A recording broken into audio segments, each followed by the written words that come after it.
La vie de Jésus est une énigme fascinante, marquée par des périodes de silence dans la Bible.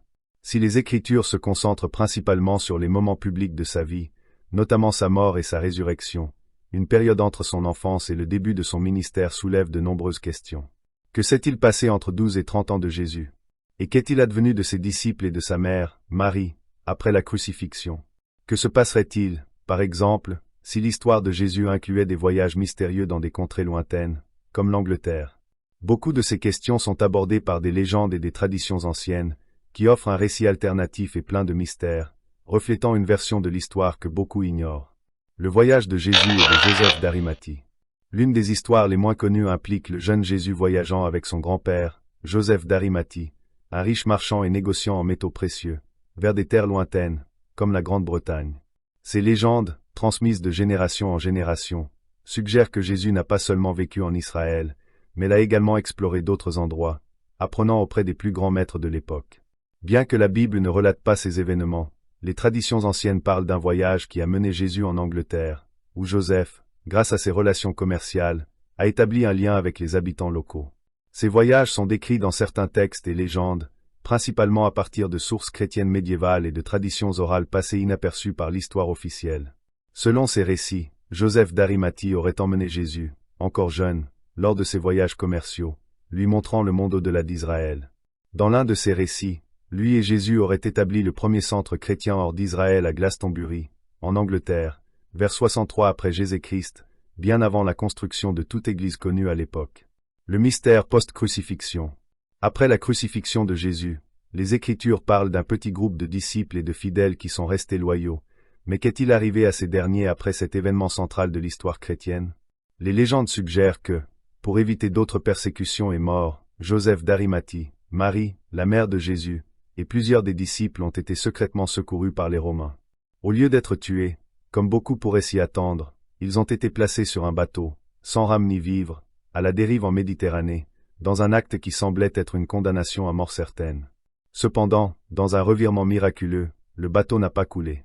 Il a plutôt été guidé par une force invisible, et, de manière inattendue, est arrivé sain et sauf sur les côtes du sud de la France, dans une zone connue aujourd'hui sous le nom de Sainte-Marie-de-la-Mer.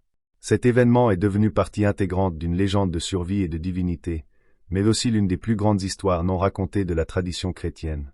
L'arrivée en France et en Angleterre. Une fois en France, les survivants se sont dispersés. Certains ont continué vers d'autres parties de l'Europe, tandis que Joseph d'Arimathie, avec son expérience des affaires et ses relations commerciales avec la Grande-Bretagne, s'est rendu en Angleterre. Les légendes affirment qu'il n'est pas allé en Angleterre uniquement pour des affaires, mais aussi pour fonder la première communauté chrétienne de la région, à Glastonbury. Cette fondation, selon certains, remonte à l'arrivée de Joseph et de ses disciples vers 63 après Jésus-Christ.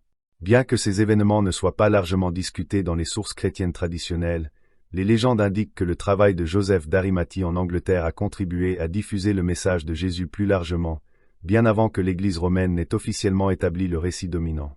Ces communautés chrétiennes, par exemple, ne suivaient pas la hiérarchie traditionnelle des églises et n'avaient pas de grande cathédrale ou une structure rigide d'autorité. Au lieu de cela, les chrétiens se réunissaient dans des maisons, partageant des enseignements, méditant et pratiquant la guérison d'un mode de vie plus simple et plus proche des enseignements de Jésus, qui prônait la liberté et l'absence d'une autorité centralisée. Marie-Madeleine et Lazare en France. Alors que Joseph et ses disciples établissaient de nouvelles communautés chrétiennes en Angleterre, d'autres, comme Marie-Madeleine et Lazare, suivaient le même chemin.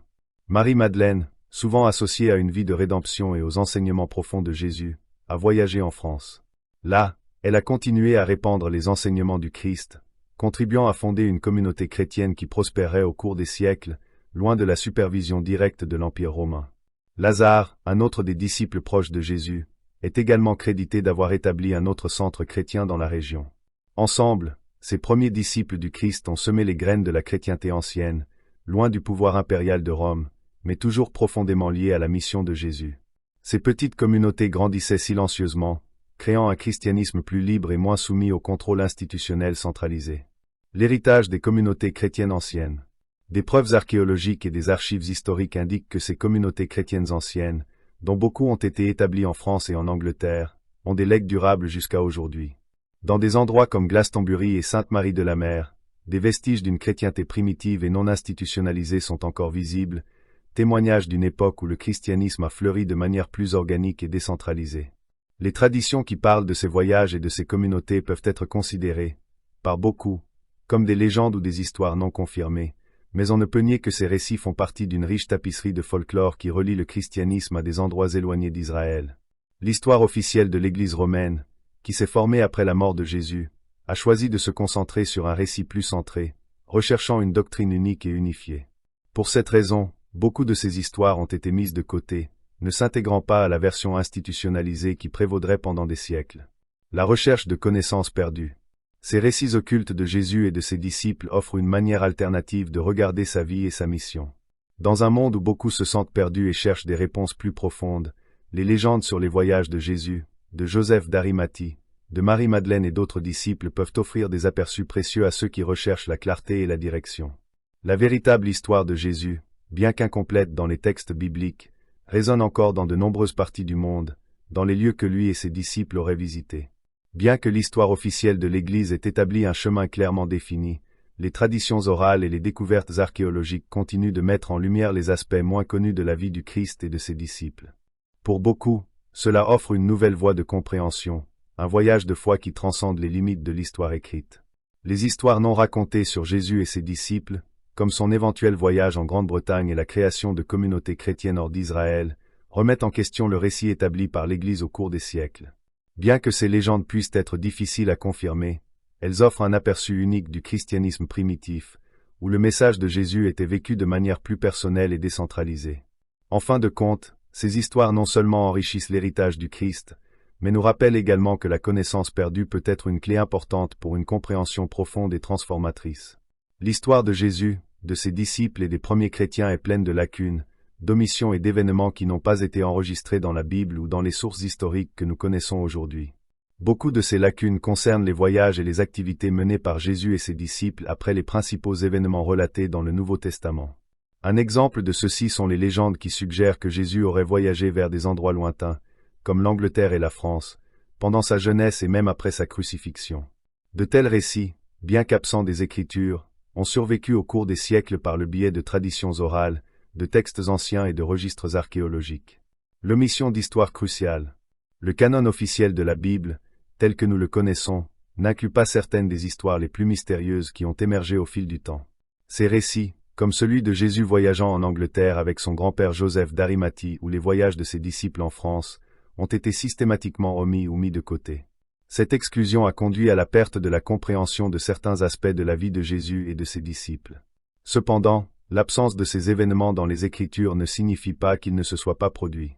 Au cours des siècles, les érudits et les archéologues ont trouvé des traces de telles histoires dans des endroits auxquels nous n'aurions peut-être pas pensé, des textes anciens, des chansons populaires et même les traditions locales de régions comme Glastonbury, en Angleterre. À Glastonbury, une ville historique du sud de l'Angleterre, il existe une longue tradition qui soutient que Jésus est passé par ces terres dans sa jeunesse. De plus, les légendes locales affirment que Joseph d'Arimathie a été responsable de la construction de la première église chrétienne à Glastonbury, bien avant que la chrétienté ne devienne la grande religion organisée que nous connaissons aujourd'hui. Ces histoires, bien qu'elles ne fassent pas partie des enseignements religieux officiels, ont survécu grâce à la culture populaire et au folklore local, transmises de génération en génération. Foi et histoire, le conflit et la convergence. Le conflit entre la foi et l'histoire est un thème récurrent pour beaucoup de gens. Pour les croyants, la Bible est considérée comme l'histoire complète et unique, un document sacré qui relate tout ce que nous devons savoir sur la vie de Jésus et ses enseignements. La foi, en ce sens, offre une compréhension spirituelle et profonde des Écritures. D'un autre côté, l'histoire, par sa recherche incessante de preuves, défie et remet constamment en question les récits établis, mettant au jour de nouvelles découvertes qui peuvent surprendre ceux qui se fient uniquement à ce qui est écrit dans la Bible. Cependant, cette divergence entre la foi et l'histoire ne doit pas être considérée comme une source de division. Elle peut plutôt être une occasion pour les deux camps de travailler ensemble. L'histoire peut fournir le contexte nécessaire pour mieux comprendre le temps et le lieu où les événements bibliques se sont produits, enrichissant la compréhension des Écritures. La foi, à son tour, peut donner un sens aux découvertes historiques, aidant les croyants à voir comment ces nouvelles preuves s'intègrent dans le tableau plus large du voyage spirituel de chacun. La vie de Jésus, de ses disciples et des premiers chrétiens est pleine de secrets inconnus, et en examinant les légendes et les textes anciens, nous pouvons commencer à comprendre plus profondément les racines de la foi chrétienne. Le chemin décentralisé des premiers chrétiens. La vie des premiers disciples de Jésus était très différente de celle des grandes institutions qui allaient dominer la chrétienté. Les histoires et les légendes sur Joseph d'Arimathie et les autres disciples, qui auraient voyagé vers des terres lointaines, comme la France et l'Angleterre, suggèrent que le christianisme primitif était beaucoup plus fluide et décentralisé que l'Église formalisée qui s'est établie plus tard. Ces premiers chrétiens ne dépendaient pas de leaders et de figures centrales, comme les papes ou les évêques, pour les guider dans la foi. Au contraire, ils se réunissaient en petits groupes, souvent dans des maisons, où chacun pouvait partager son apprentissage, discuter des enseignements de Jésus et pratiquer la guérison et la croissance spirituelle. Cette approche décentralisée de la foi reflète directement les enseignements de Jésus, qui n'a pas institué une religion avec des hiérarchies rigides ou des règles autoritaires.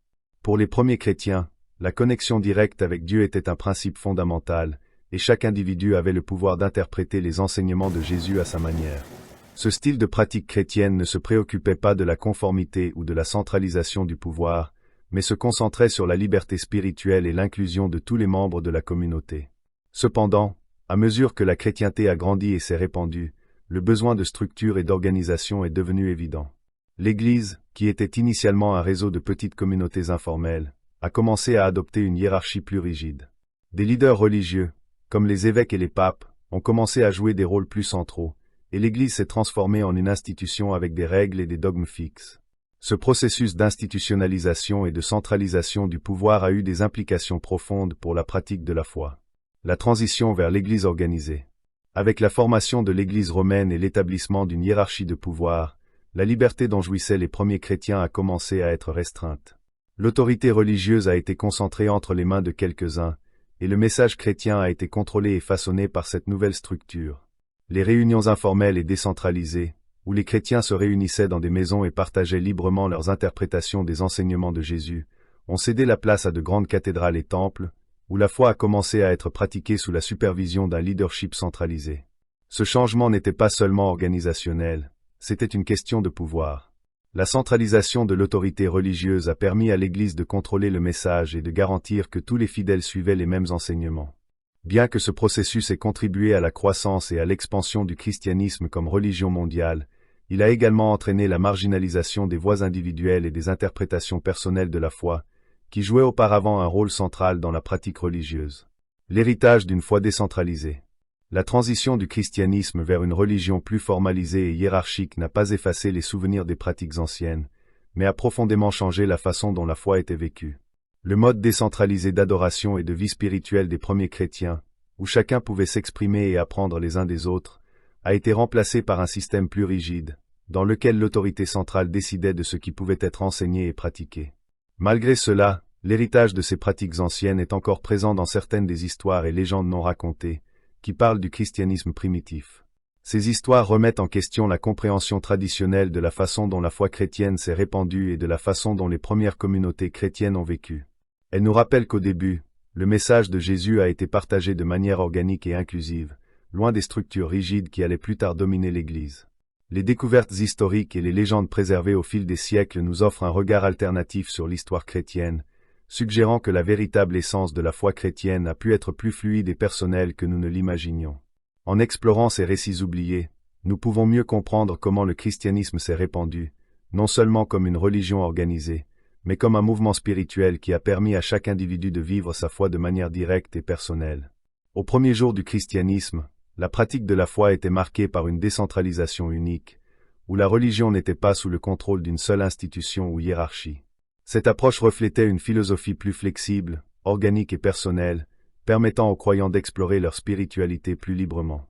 Différemment des grandes églises et structures qui apparaîtraient plus tard, les premiers chrétiens n'avaient pas besoin de grandes cathédrales ou de systèmes rigides pour se connecter à Dieu. Ils se réunissaient en petits groupes, souvent dans des maisons, créant un espace ouvert pour les discussions, les questionnements et la croissance spirituelle, sans la peur d'avoir tort ou d'être en dehors des normes établies. La philosophie de la décentralisation. Cette décentralisation de la foi n'était pas seulement un style de prière, mais une philosophie profondément ancrée dans les pratiques du christianisme primitif. Les premiers chrétiens croyaient que la foi devait être personnelle et flexible, permettant à chaque croyant de trouver ses propres réponses et de se connecter directement au divin. Ce modèle décentralisé offrait aux croyants l'opportunité de se questionner, d'apprendre les uns des autres et de grandir spirituellement dans une communauté ouverte et sans la pression de suivre des doctrines rigides. La croyance n'était pas imposée par une autorité centrale. Au contraire, elle était partagée par le biais d'une expérience communautaire et personnelle. La foi, pour ces anciens chrétiens, n'était pas liée à de grandes autorités ou organisations religieuses. Au lieu de cela, ils valorisaient une expérience plus libre et dynamique, où le savoir était partagé ouvertement et où chacun pouvait contribuer avec ses propres perspectives et découvertes. Cela créait un espace d'apprentissage continu et d'évolution spirituelle, où le questionnement et la quête de compréhension étaient considérés comme faisant partie du processus de croissance personnelle. Le voyage de la foi durant la période post-crucifixion. Une des histoires les plus révélatrices sur la nature décentralisée de la foi chrétienne primitive est le voyage des disciples de Jésus et d'autres disciples après sa crucifixion. Les légendes suggèrent que beaucoup d'entre eux ont été persécutés et forcés de fuir, mais, au lieu de succomber au désespoir, ils ont maintenu la foi vivante. Un exemple remarquable est le voyage de Joseph d'Arimathie et d'autres disciples qui, après la mort de Jésus, se sont échappés vers la mer Méditerranée, sans ressources, rames ni provisions. Traversant le vaste océan dans un bateau à la dérive, ces disciples étaient physiquement isolés, mais spirituellement fermes, faisant confiance à la foi et à la force intérieure qu'ils avaient reçue de ses enseignements. L'arrivée sur des terres sûres, comme les plages de France, est vue comme un reflet de la résilience et de la force spirituelle des premiers chrétiens. Cette histoire symbolise la profondeur de la foi qui soutenait ces croyants, qui ne dépendaient pas de structures formelles ou hiérarchiques, mais de la connexion personnelle avec Dieu pour les guider dans les moments d'incertitude et de danger. Même dans un environnement hostile, où la vie semblait incertaine, la foi était leur ancre, et cette confiance en Dieu les a guidés vers la sécurité et, éventuellement, vers la propagation du christianisme dans d'autres parties du monde. La décentralisation et l'impact sur la croissance du christianisme. La décentralisation de l'autorité religieuse a également directement impacté la manière dont le christianisme s'est répandu. Au lieu de dépendre d'une église centralisée et d'une doctrine rigide imposée par des leaders de haut niveau, le christianisme s'est répandu de manière plus fluide et organique, atteignant plusieurs régions et cultures différentes. Les histoires de Joseph d'Arimathie, Marie-Madeleine et d'autres disciples, voyageant vers des lieux lointains comme la France et l'Angleterre, défient la vision traditionnelle selon laquelle le message de Jésus était limité à Israël. Ces voyages, dont beaucoup impliquent la fondation de communautés chrétiennes loin du centre de l'Empire romain, suggèrent que le christianisme primitif était un mouvement spirituel plus interconnecté et moins confiné aux frontières géographiques et politiques. La foi, au lieu d'être restreinte à un seul emplacement ou structure, a été vécue et pratiquée sous diverses formes et dans diverses cultures, se modelant aux circonstances et aux besoins locaux, mais toujours avec le même objectif, la connexion directe et personnelle avec Dieu. La transition vers l'Église organisée. Avec le temps, au fur et à mesure que le christianisme s'est répandu et est devenu plus influx, la nécessité d'une plus grande organisation et structure est devenue inévitable. L'Église, initialement décentralisée et ouverte, a commencé à s'institutionnaliser, avec la création de hiérarchies de pouvoir et la définition de dogmes et de règles rigides. Cette transition vers une religion plus organisée et centralisée a entraîné un changement dans la manière dont la foi était vécue. La liberté d'interprétation et la flexibilité de la pratique chrétienne ont été progressivement remplacées par un système d'autorité centralisée. Avec l'apparition des papes, des évêques et des conciles ecclésiastiques, l'Église a commencé à consolider le pouvoir et à contrôler le message chrétien de manière plus rigide. La quête personnelle de connaissance et l'exploration individuelle de la foi ont cédé la place à des doctrines définies et à des pratiques établies, souvent sans espace pour l'interprétation personnelle ou pour la participation active de tous les croyants. L'héritage de la décentralisation. Malgré la transition vers une Église plus formalisée, l'héritage de la foi décentralisée reste pertinent aujourd'hui. Dans les temps anciens, la décentralisation de l'autorité religieuse a permis à la foi d'être vécue d'une manière plus intime et personnelle, sans la nécessité d'institutions de contrôle rigides.